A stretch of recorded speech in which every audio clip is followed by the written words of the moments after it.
Hello, welcome to rap Tamil. So இந்த வாரம் நடந்த சுவாரஸ்யமான சம்பவங்கள் எல்லாம் கோர்த்து உங்களுக்கு ப்ரெசென்ட் பண்ணலாம் அப்படின்ற நோக்கத்தோடு இன்றைக்கி வீடியோவை ஸ்டார்ட் பண்ணுறேன். எப்பயுமே நம்ம கூட ஒருத்தவர் உட்காந்துட்டு இருப்பார். இன்னைக்கு அவர் இல்லை. அதனால் இந்த செக்மெண்ட்டை நான் மட்டும் பண்ண வேண்டிய சூழ்நிலை வந்துருச்சு. செக்மெண்ட்டுக்குள்ளே போகிறதுக்கு முன்னாடி நம்மளோட சேனலை கொஞ்சம் சப்ஸ்கிரைப் பண்ணிக்கோங்க. அதே மாதிரி உங்களுக்கு இந்த மாதிரி வீடியோஸ்லாம் பிடிச்சிருந்ததுன்னா நம்மளை மாதிரி சினி ஃபைல்ஸ்க்கு எல்லாமே ஷேர் பண்ணுங்கள், which will encourage us to do more. Okay, இன்றைக்கி செக்மெண்ட்டுக்குள்ளே போகிறதுக்கு முன்னாடி நம்மளோட லெஜெண்டரி டைரக்டர், இயக்குனர் இமயம் அப்படின்ட்டு எல்லாராலையும் கொண்டாடப்படுற பாரதி ராஜா அவர்கள் வந்து இறந்துட்டார். ஸோ இந்த செக்மெண்ட் போகிறதுக்கு முன்னாடி அவருக்கு ஒரு ரெஸ்பெக்ட் கொடுக்கலாம் அப்படின்ற நோக்கத்தோட ஒரு இன்ட்ரடக்ஷன் வச்சுருந்தேன். ஸோ ரேப் தமிழ் சார்பாகவும் ஒரு சினி ஃபைல் சார்பாகவும் தமிழ் சினிமாவோட ஒரு லெஜெண்டரி டைரக்டரோட டிமைஸ்க்கு வந்து நான் என்னோடய ரெஸ்பெக்ட் அண்ட் எல்லாத்தையுமே கொடுத்துக்கிறேன்.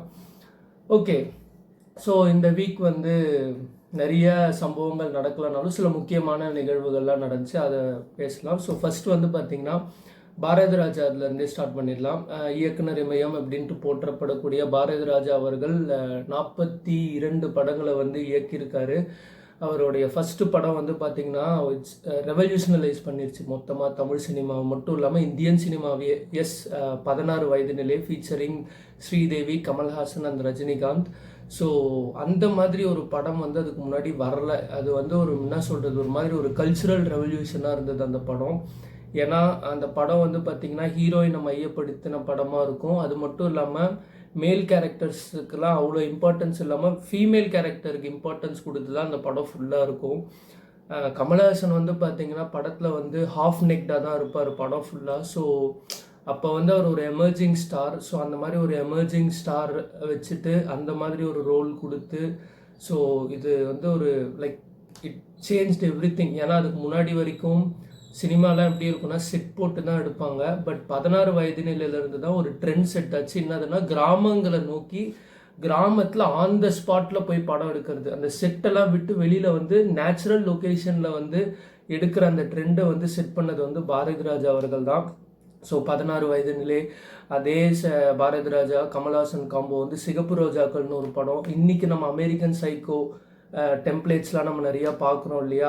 பட் அந்த டெம்ப்ளேட் வந்து அப்போவே எடுத்திருக்காங்க. அந்த சிகப்பு ரோஜாக்கள் அப்படின்றது பார்த்திங்கன்னா ஒரு மாதிரி சைக்காலஜிக்கலாக சின்ன வயசில் அஃபெக்ட் ஆகிட்டு ஒரு மிசோகனிஸ்டாக மாதிரி போகிற ஒரு கதைக்களம். ஸோ ரொம்ப நம்ம வந்து இன்றைக்கி கூட அந்த மாதிரி யோசித்தா நிறைய பிரச்சனை வரும் அப்படின்ட்டு நினைப்போம். பட் 1978 வந்து அந்த மாதிரி ஒரு படம் எடுத்தாங்க. அதுக்கப்புறமா tick tick tick, again Kamal Haasan Bharathi Raja combo. So நிறைய படங்கள் வந்து அவர் இயக்கியிருக்காரு. நல்ல இயக்குனர் மட்டும் இல்லைங்க, பாரதி ராஜா வந்து ஒரு சூப்பரான ஆக்டரும் கூட. இன்றைக்கி இருக்கிற ஜென்ரேஷன் வந்து திருச்சிற்றம்பலம், அதுக்கப்புறமா இப்போ தொடரும்ல கூட மோகன்லால் படத்தில் நடிச்சிருந்தார்.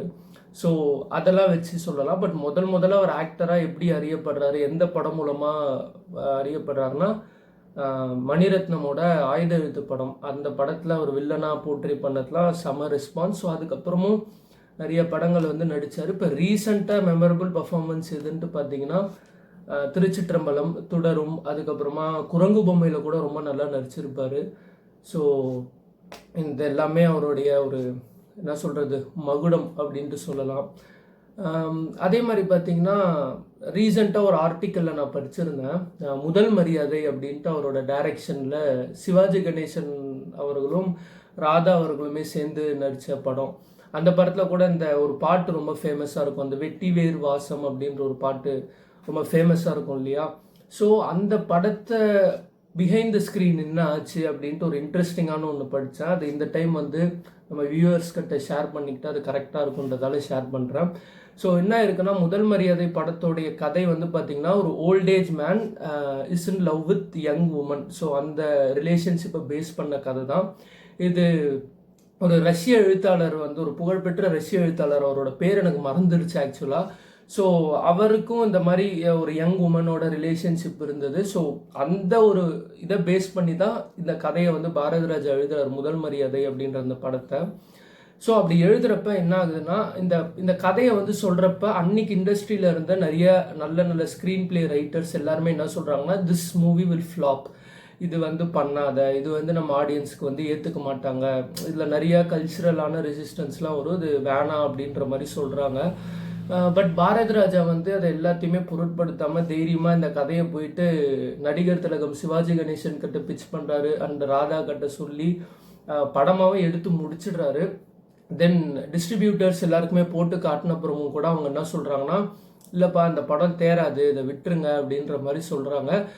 ஆனாலும் பாரதி ராஜா வந்து அந்த படத்தை வந்து விடாமுயற்சியோட நம்பி என்ன பண்ணுறாருன்னா, நார்மல் உமன், ஓகே, நார்மல் வில்லேஜில் இருக்கிற எல்லா உமனையும் கூப்பிட்டு 40 பேராக போட்டு ஒரு ஸ்பெஷல் ஸ்க்ரீனிங் அவங்களுக்கு மட்டும் போட்டு காட்டுறாரு.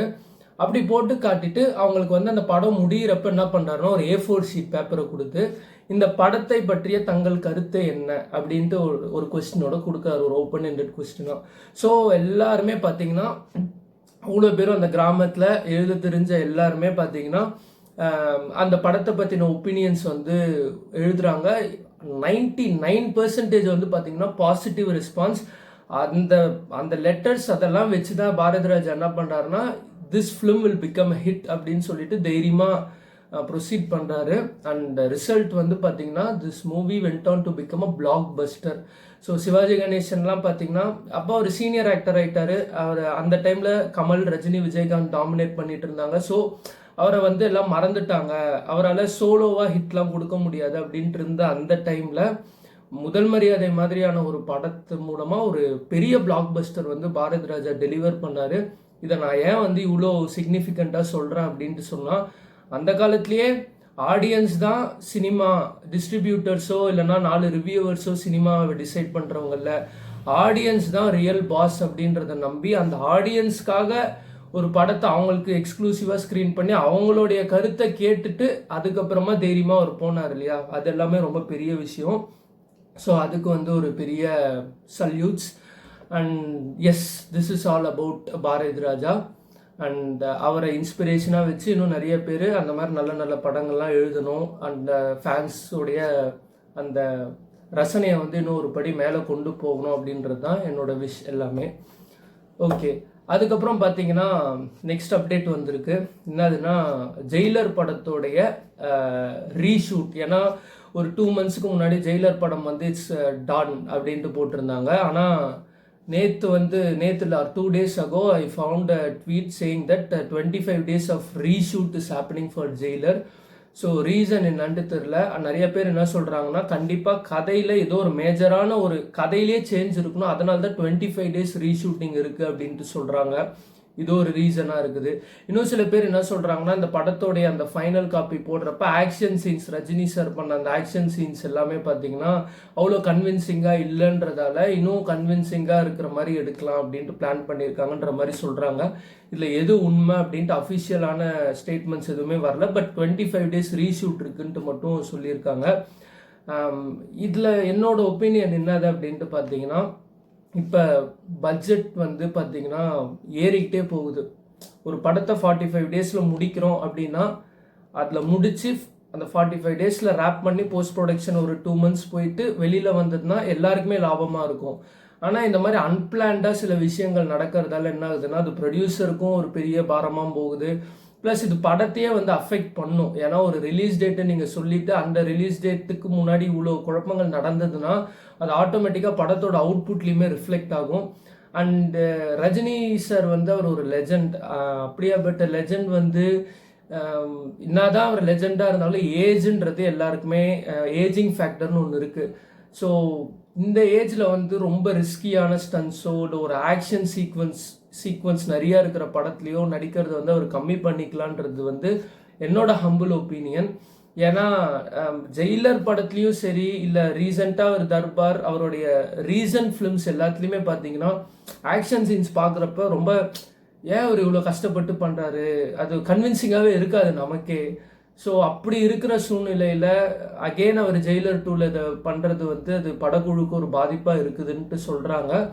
So anyway, it's up to the directors call and actors call and production house call. நமக்கு ஒன்றுமே கிடையாது. This is just my opinion. Next update is on Karuppu வந்து ஓடிடியில் ரிலீஸ் ஆயிருக்கு. அண்ட் இன்னொரு அப்டேட் கருப்பில் என்னன்னா அது அஃபிஷியலாக 340 crores கலெக்ட் பண்ணியிருக்கு அப்படின்ட்டு சொல்கிறாங்க. ஸோ ஒரு சூர்யாவுடைய ஒரு அட்மையராக எனக்கு வந்து ரொம்ப ஹாப்பியாக இருக்குது. இந்த படம் தியேட்டருக்குள்ள ரிலீஸ் ஆகிட்டு இந்த அளவுக்கான ரெஸ்பான்ஸ் கிடைக்குதுன்றது ரொம்ப நல்ல விஷயம். ஏன்னா சூர்யாவுக்கு ஒரு தியேட்டரிக்கல் பிளாக் பஸ்டர் அப்படின்ட்டு நம்ம வந்து யோசிக்க ஆரம்பிச்சோன்னா அப்படியே போகுது. நான் ஸ்கூல் படிச்சுட்டு இருந்தப்ப அவர் கடைசியாக தியேட்டரிக்கல் பிளாக் பஸ்டர் கொடுத்தாரு. இப்போ நான் வந்து ஸ்கூலில் வாத்தியாராக வேலை செஞ்சிட்ருக்கிற இந்த டைமில் வந்து பார்த்தீங்கன்னா அவர் வந்து தியேட்டரிக்கல் பிளாக் பஸ்டர் அகெயின் கொடுத்துருக்காரு. ஹாப்பியாக இருக்குது. நானும் அந்த படத்தை தியேட்டரில் பார்த்தப்போ ரொம்ப என்ஜாய் பண்ணி பார்த்தேன்.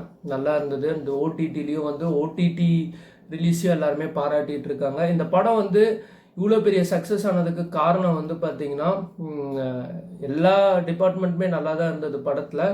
பட் நான் என்னெல்லாம் அது வந்து நல்லா இருக்குது அப்படின்ட்டு நினைக்கிறேன்னா, ஒன்று படத்தில் வந்து கருத்து ஒன்று இருக்குது. நீதித்துறையில் லீகல் சிஸ்டம் எவ்வளோ கரப்டாக இருக்குன்ற ஒரு கருத்து இருந்தாலும் அந்த கருத்தை வந்து ரெண்டாவது இடத்துல வச்சுட்டு என்டர்டெயின்மெண்ட்டை வந்து ஃபஸ்ட்டு வச்சுட்டாங்க.